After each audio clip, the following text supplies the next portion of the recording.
Palawan. 2 buwan na ang nakakalipas. Magmula nang magsimula ang tag-init sa lugar ni Galpo. Nang mga panahong ito, kinakailangan na niyang makahanap ng mga tauhan sa bagong palayan. Kakabili lamang niya ng lupain. Ito pa lang din ang unang beses na magpapalakad ng palayan. Kaya kinakailangan na makakatulong ni Galpo. Wala din naman siyang ibang maaasahan dahil tanging asawa at anak na babae lamang ang kasama sa tahanan. Sa pagtatanong ni Galpo, kagad naman siyang nakahanap na magiging tauhan. Nang mismong araw ding yun, pumayag naman ang mga ito. Kaya kahit papano'y nakampante ang pag-iisip ni Galpo. Nang sumunod na araw, nagsimula na sa pagbibigay ng direksyon si Galpo sa mga kailangan gawin sa palayan. Hindi naman sila gaanong nahirapan dahil sanay na ito sa trabaho. Samantala, sa loob ng tahanan ni Galpo, ang asawa na ang bahala kaya negosyo na lamang ang pinagkakabalahan niya. Hindi naman tinatanggi ni Galpo na medyo nakakaangat sila sa buhay. Dahil bukod sa palayan, marami pa siyang ibang pinapalakad na tindahan. Nag-aaral naman ang anak sa magandang eskwelahan, kaya kilala din sa lugar ang dalaga. Siya lamang ang madalas na mapansin dahil laging nakasuot ng uniforme. Kahit merong masasakyan, mas pinipili nitong maglakad at dumaan sa mga kapitbahay. Pinalaki nilang mapagkumbaba ang anak, kaya malapit ito sa mga kapitbahay. Marami itong mga kaibigan sa lugar, ngunit minsan ay nakakaramdam ng inis sa tuwing tinuturing siyang prinsesa. Ayon sa kanya, hindi naman kinakailangang tumingin sa antas ng pamumuhay dahil wala naman siyang pakialam doon. Ang tanging mahalaga lamang sa kanya ay merong kaibigan. Dagdag pa ng dalaga, sa loob ng tahanan ay wala namang makausap ng maayos dahil ang ina ay palagi namang abala sa mga gawaing bahay at kadalasan nag-aaya na makakalaro sa baraha sa loob ng tahanan. May mga oras din na ito na mismo ang dumadayo sa mga kaibigan para makipaglaro. Kaya naman pag umuwi, ginagawa na lamang niyang abala ang sarili sa pagbabasa ng mga libro at pagguhit. Samantala, ng mga sumunod na araw naman ay naging abala na ang amang si Galpo.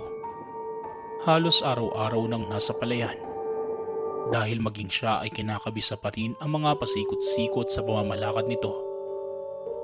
Masasabi din namang maswerte ito sa mga nakuhang tauhan dahil lahat ay masisipag. Sa katunayan, ang mga tauhan pa ang nagtuturo kay Galpo sa mga dapat gawin. Lumipas pa ang ilang buwan at naging maayos naman ang lahat. Nairaos na din ang pagtatanim ng mga palay at ilang linggo na lamang magsisimula na ang anihan. Habang lumilibot si Galpo sa palayan, lumapit ang isa nitong tauhan na nagngangalang Ruel. Mawalang galang na po, Mang Galpo.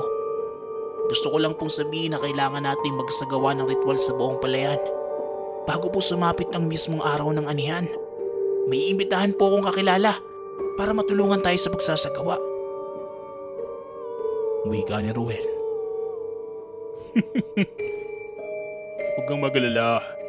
Hindi na natin kailangan ng ritual. Maayos nating naitanim mga palay oh. Naniniwala naman akong magiging maayos ang lahat. Hanggang sa sumapit ang anihan. Isa pa, wala namang makakanakaw ng mga palay natin. Ewan ko lang kung paano nila gagawin yun. Huwag kang mag-alala bata. Bago sumapit ang araw na yon, maglalagay ako ng isang tauhan na pwede magbantay sa gabi.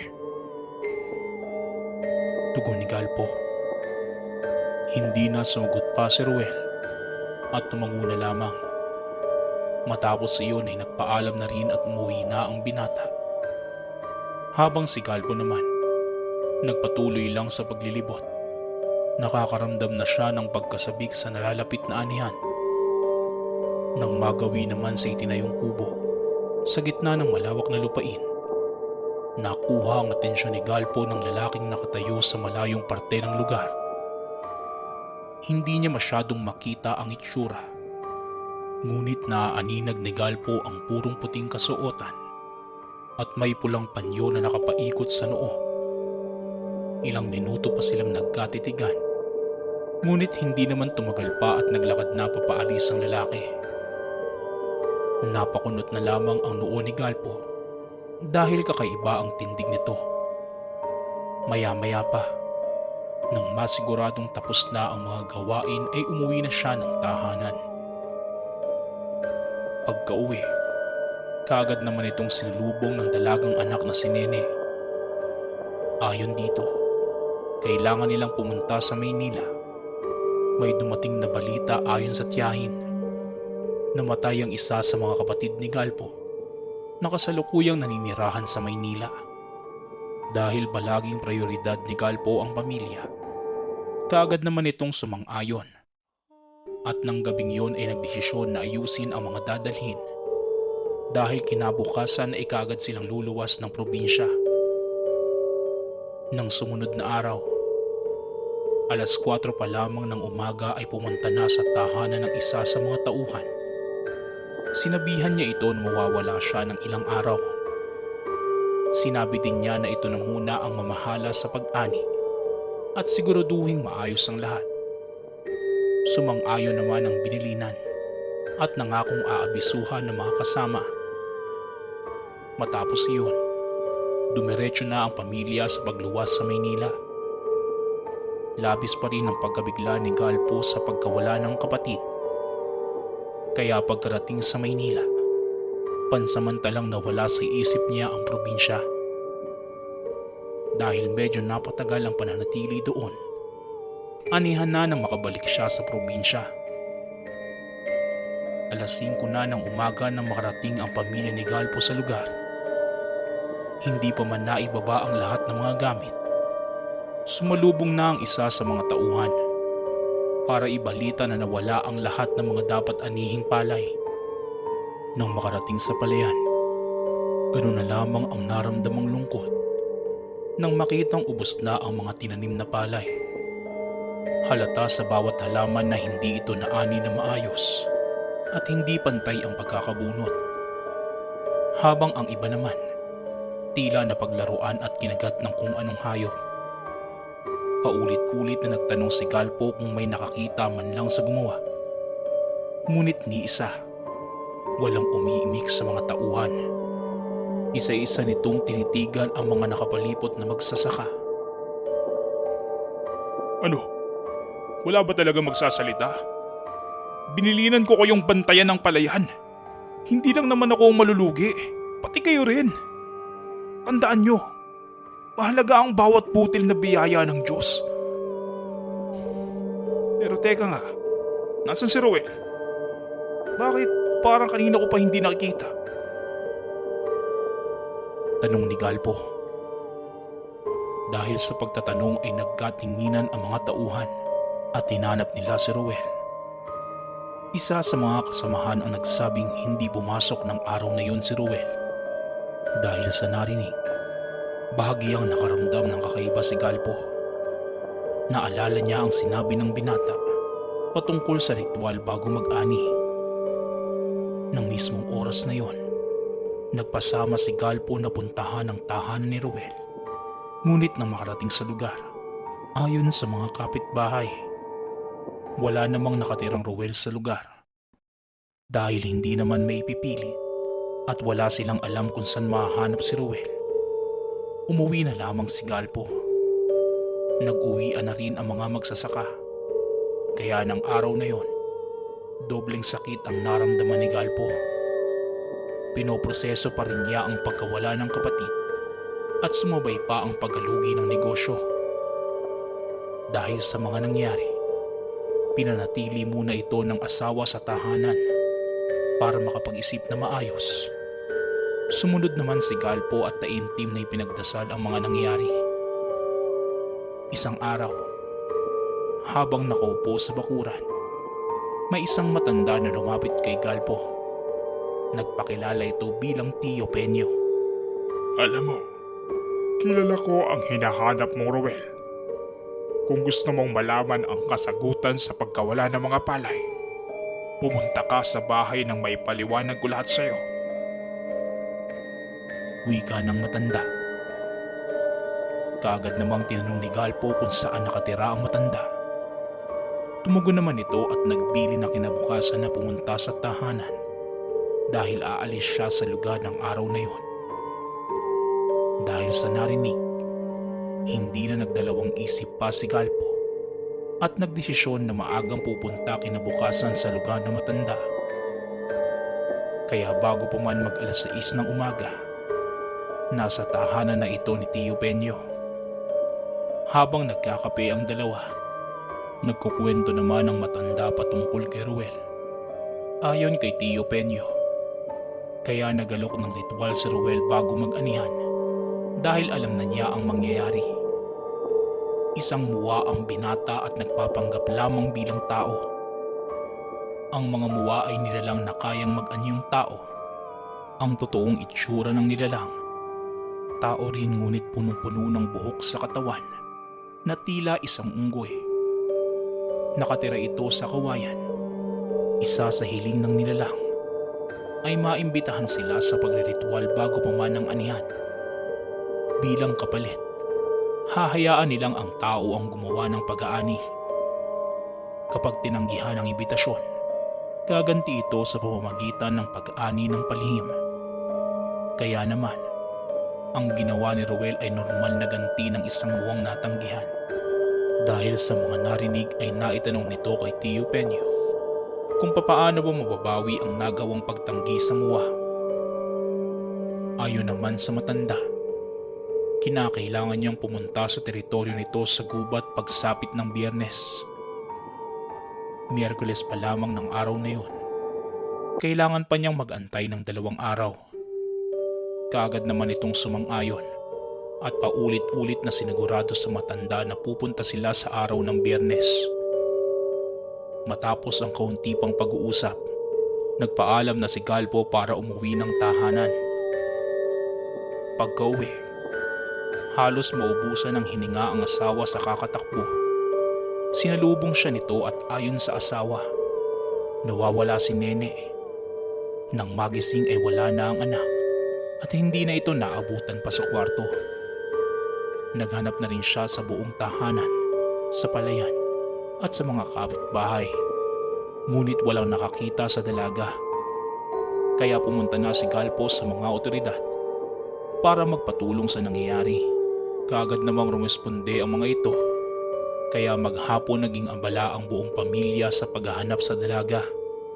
Ngunit sa kasamaang palad, hindi na natagpuan pa si Nene.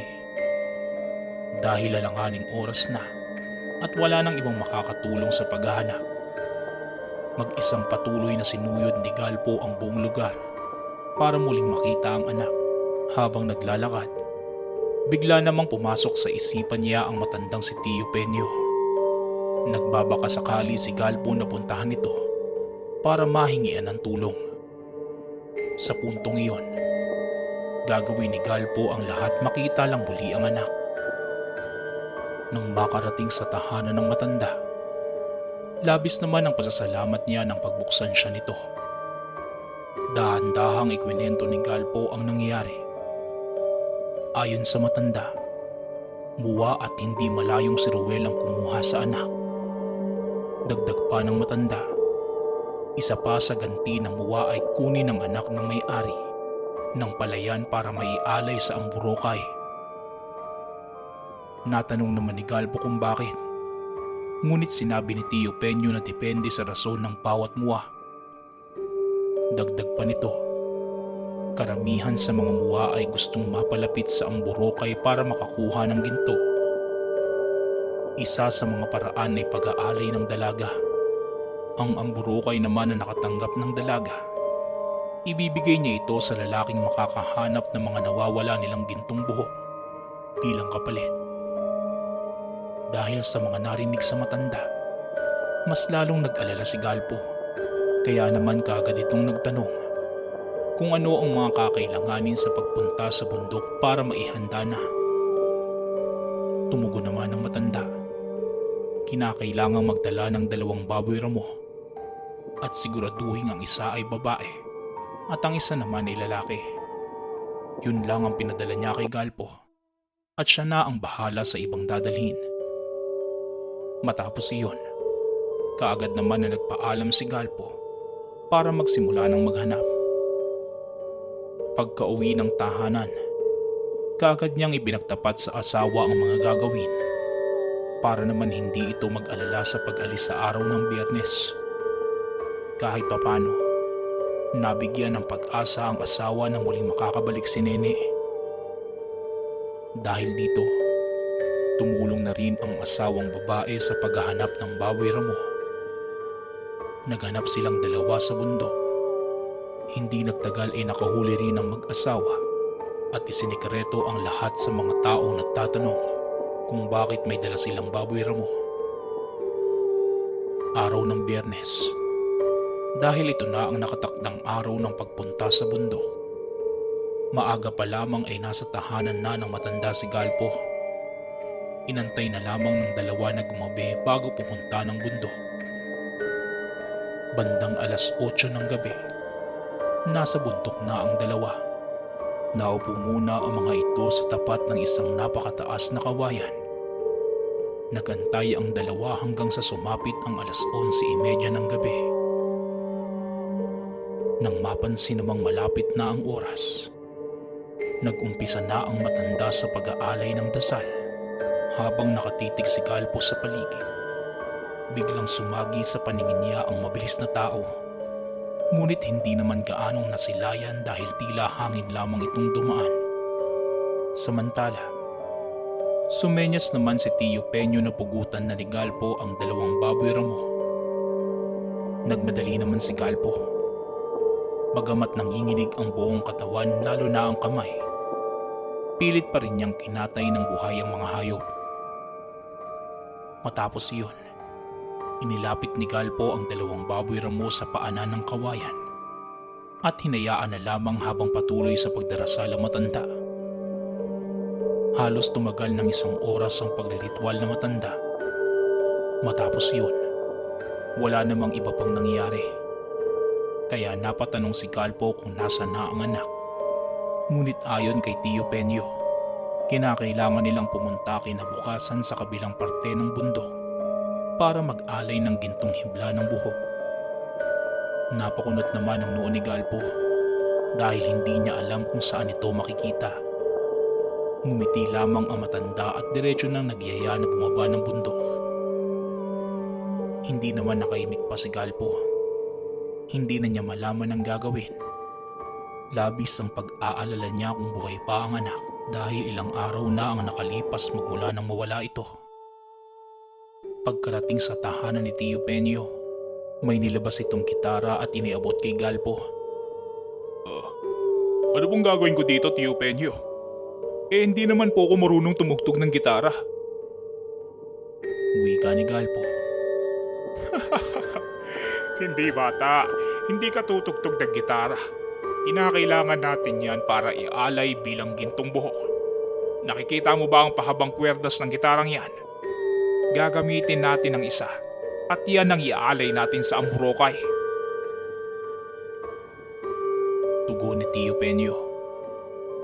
Dahil dito, napatanong naman si Galpo kung hindi ba magagalit ang nilalang dahil tila panluloko ang gagawin. Ngunit ayon sa matanda, hindi naman kayang suriin ng mga nilalang ang kaibahan ng buhok na ginto sa kwerdas ng gitara. Dagdag pa ni Tio Penyo, may ibang biktima na rin ang nakagawa nito at matagumpay na nabawi ang kamag-anak. Sumang-ayon na lamang si Galpo at matapos yun, muli nang umuwi ng tahanan. Nang sumunod na gabi, dala ang iaalay na gintong buhok, pumunta ang 2 sa ibayong parte ng bundok para magsagawa ng ritual sa Amburokay. Hindi kagaya ng ibang nilalang na hindi nagpapakita. Ang mga Amburokay ay humaharap sa mga tao bago pa man isagawa ang ritual. Kaya naman, Kitang-kita ni Galpo ang napakalaking katawan ng babaeng nilalang. Mataba ito ngunit hindi naman katangkaran. Napakarami rin itong gintong alahas sa buong katawan, maging ang mga ngipin at iba pang parte ng katawan. Samantala, diretso lamang ang matanda sa pagdadasal hanggang sa ibigay nito ang kwerdas. Nang mahawakan ng nilalang ang kwerdas, kaagad namang lumabas ang anak na dalaga ni Galpo.